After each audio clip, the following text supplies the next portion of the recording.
inputs coming in from Kashmir. As what we are learning is that CNN News 18 has accessed the terror hideout visuals from Tral. Remember, Tral in Pulwama is where an encounter had broken out. These are final moments before these terrorists were neutralized, and this is what we are bringing to you is images of the terror hideouts now that have been accessed exclusively by CNN News 18 of all of those terrorists who were camping in Tral. They have been gunned down from what we are telling. Security forces have been engaged. First, they were engaged in a gunfire. And now what we can show you is that those are images coming out of that terror hideout, which has been clamped down on by the security forces in Tral. South Kashmir happens to be a major area of focus, as just a day ago, Operation Kela was concluded, where 3 LET terrorists had been gunned down. That was in Shopia. And let's quickly bring you up to speed with these visuals. As you can see, why is South Kashmir so integral right now, and why is it on the radar of the security forces? Let's take you through the visuals. So they have been camping. Most of these terrorists, perhaps even these, were affiliated with the LET. We are awaiting official confirmation with regards to their affiliation with any terror group. But we know that during the previous encounter, those terrorists were from the Lashkar-e-Taiba. And as far as these images are concerned, what we can show you is there is a grassy hideout, what we can see. And perhaps they were camping in South Kashmir, which, as we all know, is a shrubby area. One of the terrorists can, in fact, even be seen. As clearly is seen, this is a final moment before being gunned down. Let me highlight that to you. And on that note, let me quickly bring in Ishan. Ishan, if you could shed more light on these images that have been accessed by you. Very critical images, also shedding light on their hideouts and how they all have been camping in South Kashmir. Well, absolutely right. We have been speaking about this from early morning, that this particular part of South Kashmir has become a hotbed since last decade, and that's why the focus of the security forces has been here.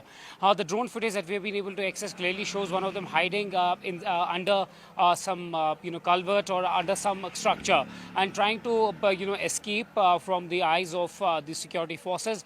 But this drone footage has been accessed by your channel to show you that how they are trying to escape from the security forces, and this is clearly that they were hiding and trying to attack security forces when they surrounded them, and possibly if they were living around the vicinity, they tried to leave it and try to shift to some other place so as to security forces would not see them. But because of the advancement of technology like drone, it's very clear that they are taking, security forces are ensuring that they are able to track every movement down once the operation is launched and to see where they exactly are without putting themselves in the harm's way. The drone is providing a third eye view from the up, and to ensure that the forces exactly know where the locations are and to try to attack them and to ensure that they are neutralized well on time. And this is one such operation where the drone has been crucial in terms of providing operational capabilities and increasing the operational capability of security forces. One of them can clearly be seen alive there and trying to open fire at the security forces just before he is eliminated by the security forces. But again, proves a point that technology has become, and drones have become a new reality of not only dealing with any larger warfare, but also in trying to engage militancy and trying to engage security apparatus and trying to ensure that on the ground there is maximum use of technology to determine the locations of these militants, and also then try to eliminate them before they could put themselves in harm's way. So before you even see them, you need close to them. The drones are providing the crucial help of trying to identify and locate them. Absolutely. Some very critical information being shared over there by Ishan. Ishan, you've been tracking these encounters that have broken out after Operation Sindoor got underway. What is it that you are now observing on the ground level as far as the previous encounters were concerned? And when you draw a comparison between the previous and the current encounters that have taken place, 2 of them so far? Akansha, there's a renewed push from the center as well as the security establishment in Jammu and Kashmir. The messaging is clear post Pulwama that spare nobody, and we don't want any lapses in the operation. Continue to generate human intelligence and technical intelligence to carry out maximum number of operations across Kashmir. Just don't limit your operations to South Kashmir. Generate inputs on the line of control, generate inputs in North Kashmir, Central Kashmir, and also in South Kashmir. Prevent happening of any attacks, preempt them, generate more inputs, and try to ensure that they are able to deal with the the hardcore ground workers time and time again and check their data if they're in touch with any of these militants, and then carry out attacks carry out the assault on these militants who could be hiding in any of these vicinities in South Kashmir. And also because Amit Shah has been clear that there's a need for a coordinated effort, not only from one force but from multiple forces, to ensure that the threats are eliminated, be it the intelligence bureau, be it the J&K police, be it the army, be it the army's intelligence, be it the army itself, be it the para. Everyone has to get their act together so that to ensure the safety and security of citizens in Jammu and Kashmir, not only the tourists but also the local citizens as well, because we have seen that there have been a number of targeted attacks and targeted killings on the security forces and also off-duty security personnel, civilians, political party leaders, so to preempt them and to stop them before they are executed.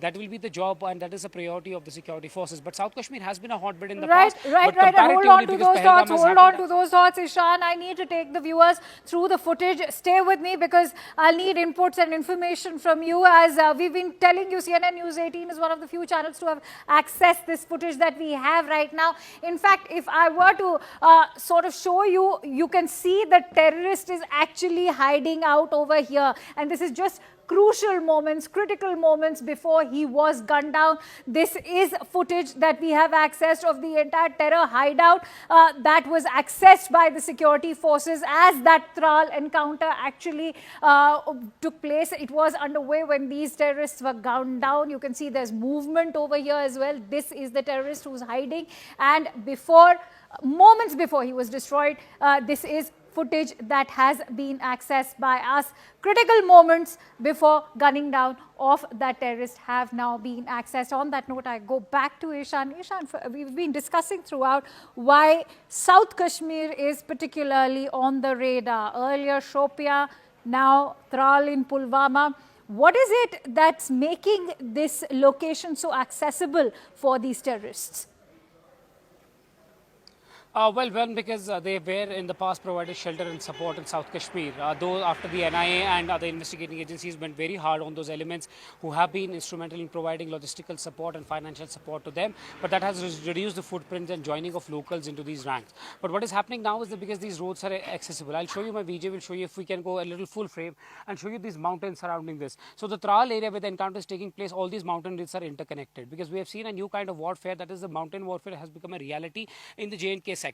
And for the security forces to deal with any kind of eventuality, they have to make a robust mechanism to go into these mountains. And these mountains, because Tral is a middle point of it in South Kashmir, so it's accessible to even reach Srinagar, to reach central Kashmir, to reach any other part. So that's why a lot of footprint has been in South Kashmir. Also because of the fact that they have had a support base in South Kashmir, and that's why most of them have preferred to stay here. And because of the fact that they are locals, most of the recruitment in the past has taken place from the South Kashmir. North Kashmir was on the map, but then footprints they started to reduce once the forces launched a massive scale operation prior to 2010.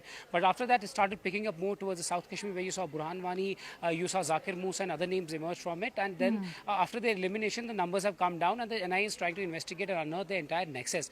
But post that, there is some sort of support on the ground, and that is where you're seeing the statements being made again and again by the political party leaders, by the centre, by the Lieutenant Governor, that we need to dismantle the structure. And that's what they mean, that dismantling the structure, that if there's somebody who's supporting it, that is what they have been talking about. So the structure and the support that they are getting here, that needs to be dislodged. But the fact is that now they are trying to station themselves in the mountains, in the forest area, but the overground worker's role has not diminished. The overground worker is there. He's trying to store and give them food in the mountains, and then coming back without even staying in touch with them. And that is where it gets more tricky for the security forces to deal with them, because mountains, you don't get human intelligence much, and they don't carry out communication much in the mountains. And that's why I want to bring you in, Ishan, when you're saying that the mountains are inaccessible, something that we also witnessed when the hunt for the Pahalgam terrorists was on, how the south of Pir Panjal range